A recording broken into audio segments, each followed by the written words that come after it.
Bonsoir, bonjour, bienvenue à bord de la nouvelle Honda CB650R, le nouveau roadster de chez Honda. Je suis en train d'essayer le modèle qui est en mode full, c'est-à-dire que ce modèle développe 95 chevaux contre 47,5 sur le modèle A2. Pour cette moto, il y a une seule et unique version pour le modèle débridé et le modèle bridé. La seule chose, c'est qu'il faudra changer les cornets, il y a une manipulation à faire mécanique pour débrider la moto. Alors il me semble que c'est les cornets qu'il faut changer comme sur la CB 1000R que je possédais il y a de ça 3-4 ans. Et cette moto totalise un poids de 202 kg, donc en gros 200 kg. Et tout à l'heure quand je suis monté dessus pour la première fois, très franchement on les sent vraiment pas. Alors malgré la cylindrée des 650 cm3, on est sur un 4 cylindres. Et qui veut dire 4 cylindres sur un 6,5, ça veut dire que c'est assez linéaire. Voilà, c'est ce que je me rends compte là, ça reste assez linéaire sur l'accélération que je peux faire. Voilà, je suis poigné dans l'angle.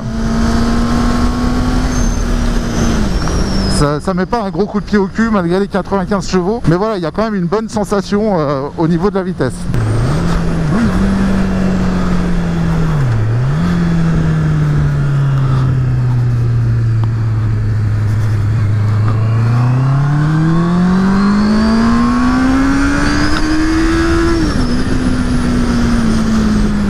Niveau compteur, alors là on se retrouve avec un truc tout rikiki qui est assez plongé dans le guidon. Après en même temps on est sur un roadster, on va pas s'attendre non plus à avoir un compteur qui est assez haut. Et donc ce compteur LCD est vraiment bien rempli. On a le rapport engagé sur la gauche avec le compte tour et à l'heure, le kilométrage, la température du moteur avec des jauges, tout est sur jauge, tout est sur fond noir avec rétro-éclairage blanc-jaune. Et après comme d'habitude le trip A, le trip B, le kilométrage total. Le compteur reste très minimaliste au niveau de la taille, mais très bien rempli au niveau des données qu'il nous fournit. Bon après, comme la plupart des motos, on a le plein phare, le warning, clignotant, le klaxon.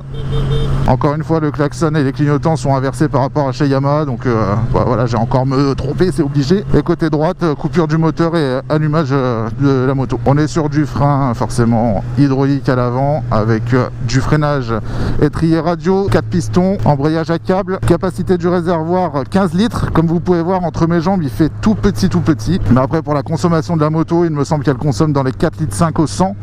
Voilà, on peut espérer faire un petit 300 km avec l'autonomie. Ah, je vais pouvoir pousser la première.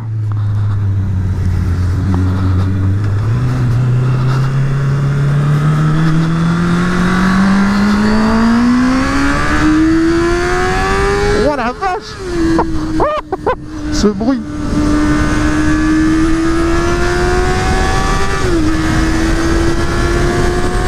Ah ouais, d'accord, c'est bon, j'ai compris comment ça fonctionne cette moto. Elle fonctionne haut dans les tours, à partir de 7000 tours, ça dégage toute la puissance. Voilà, c'est ça le secret du 4 cylindres avec une petite cylindrée, c'est monter dans les tours forcément.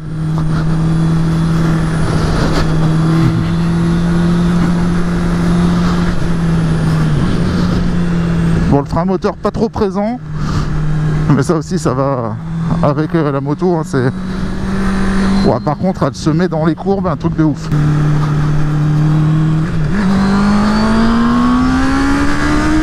Oh, ça gueule.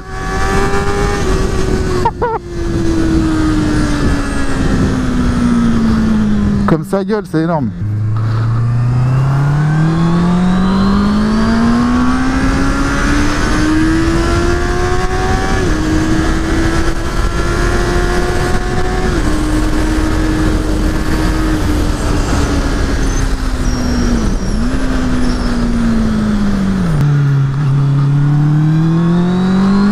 Ça traîne un petit peu sur les reprises à bas régime, mais c'est normal.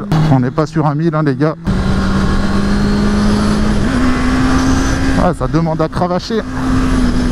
Mais en tout cas, elle est super joueuse, vraiment pas mal. Bon, je peux pas trop... Enfin, j'ai pas encore trop confiance dans les virages. On n'oublie pas qu'on est encore dans des températures hivernales, les routes sont froides. Voilà, les routes sont un peu détrempées, là, vous voyez. En tout cas, en courbe, franchement... vraiment bien, ça s'inscrit bien dans les courbes. Concernant les amortisseurs, là je suis en réglage je pense d'origine. L'amortisseur arrière est réglable en précharge et les fourches avant sont réglables en précharge et en détente. Après, au niveau de la position de conduite, hein, forcément, adieu la position droite que je vénère tant. On a les bras qui plongent un peu en avant, qui sont assez droits, donc le poids se pose sur les poignets dès qu'on commence à faire un freinage. Sur cette moto, on a aussi un traction control qui est désactivable avec une petite gâchette qui se trouve sur l'index ici. Et le truc qui est vraiment bien, c'est qu'on peut le désactiver en roulant, on n'est pas obligé de s'arrêter pour l'enlever, il faut juste décélérer. Et voilà, sur le tableau de bord, on a bien le petit voyant qui annonce que la moto peut s'envoler à tout moment. Ah non, on n'est pas obligé de décélérer pour l'enlever. Bon, après les jambes sont un peu relevées, pas trop mais un petit peu. Au niveau du look de la moto, on est sur quelque chose qui se rapproche vraiment de la CB 1000R. Donc un truc un peu néo. Donc on perd un petit peu l'esprit de chez Honda, un peu futuriste. Enfin, quand on remonte un peu sur les anciens CB 1000R, les Hornet par exemple, on perd un petit peu de design. Mais après voilà, c'est du renouveau. Moi j'aime bien, ça me convient bien. Le feu à l'avant, et comme tous les feux et clignotants, sont full LED avec sa petite barre, avec le sigle Honda dessus. Franchement, c'est vraiment bien fait. Il lui manque un petit truc, vraiment un petit truc qui donne encore du cachet à la moto, c'est le monobras. Ça, c'est excellent. Je trouve le design du monobras excellent, par exemple sur le CB 1000R. Mais voilà, c'est que sur le CB 1000R qu'on retrouve ce monobras. Enfin, il n'y a pas que sur le CB 1000R, mais en tout cas, on ne le retrouvera pas sur la CB 650R. Allez, on va essayer de se trouver une petite place pour faire la petite intro de la moto, faire 2-3 photos. En tout cas, je peux vous confirmer que la moto, elle est très saine. Au niveau de la conduite, c'est vraiment top. Ça la rendrait encore meilleure si les suspensions étaient réglées à mon poids et à ma convenance en final. Mais bon, sur le DC moto, on va pas pouvoir non plus demander la lune. Déjà sympa que Omio Moto me prête la moto.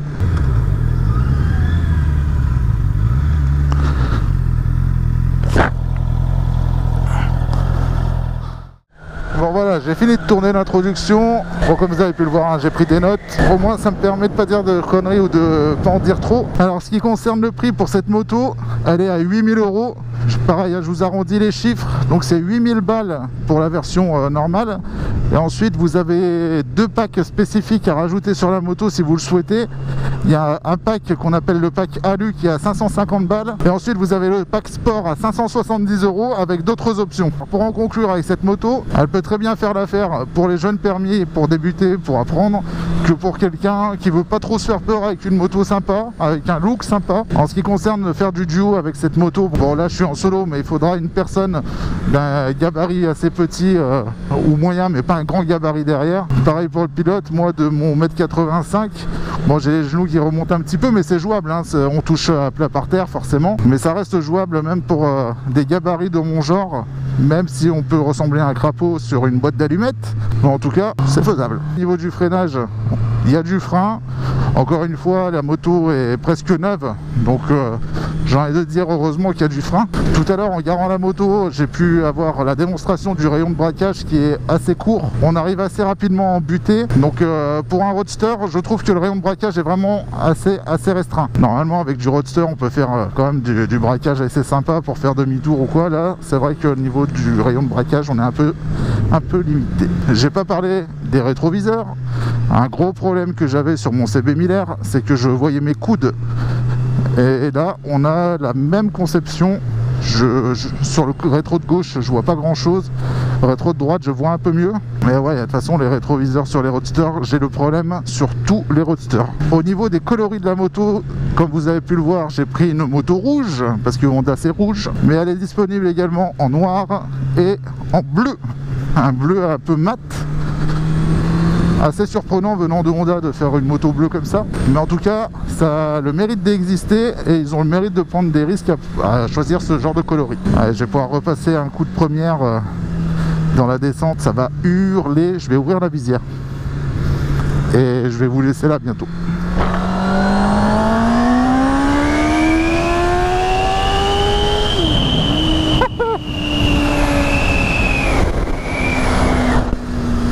Et le pire c'est que la première ça hurle etc, mais on n'avance pas quoi, enfin on n'avance pas, on n'est pas non plus à 160, 170 hein. Je pense que cette moto va se mettre en concurrence avec la MT-07 et là voilà, ce qui va faire la différence réellement ça va être le 4 cylindres, le 2 cylindres, c'est ça qui va faire la diff.